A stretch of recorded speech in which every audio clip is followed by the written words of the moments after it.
Yesterday, the First Minister offered congratulations to the convicted felon Donald Trump on his re-election.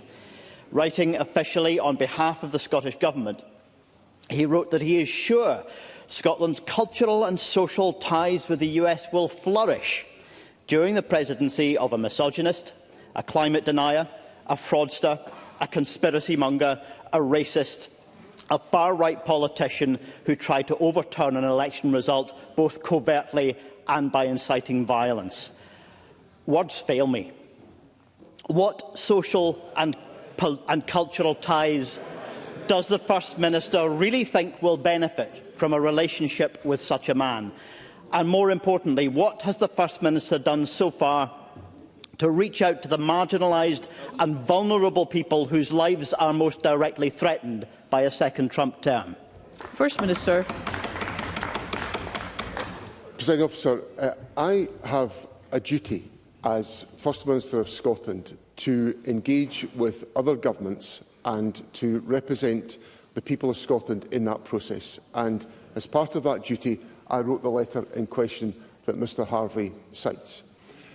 I think there are deep cultural, social and economic ties between Scotland and the United States of America. I think they're important. They're important for employment in our economy, they're important for the cultural expression of our country and for the way in which we are able to pursue those objectives.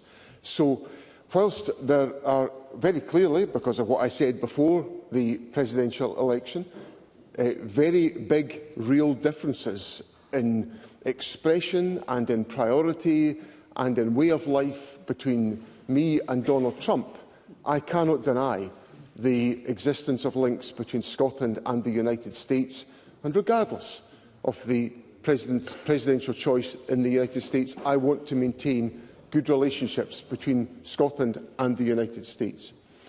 And what I would say to Mr Harvie, and I think he knows me well enough to know, that the concerns of people who feel marginalised in our society, who feel under threat, are questions and concerns that I wrestle with every single day as First Minister, because I stood here and I pledged to be the First Minister of all of Scotland, and that's entirely what I intend to do.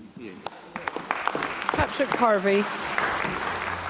Big differences of priority. This sounds like extraordinary complacency at a time of incredible danger for the world. The re-election of Trump is particularly dangerous for climate policy. This is someone who has peddled climate conspiracy theories for many years. But such threats exist in Scotland too. The First Minister's government is on the verge of making a decision on a new fossil-fuelled power station at Peterhead. Last week, the researchers at Carbon Tracker revealed that the emissions from this power station could be 5 times worse than the companies that would profit from it have admitted.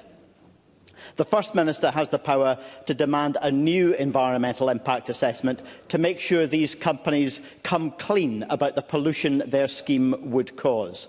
Will he do so, and does he accept that until he does, ministers could be breaking the law if they sign off this reckless fossil fuel development? First Minister. Presiding Officer, the application at Peterhead is a live application, and I'd be breaching the ministerial code if I was to make any detailed comments about it. There will be processes of scrutiny to be undertaken, which ministers will undertake on the basis of the information, and of course all decisions of this government can be the subject to legal challenge because of the constitution of this Parliament.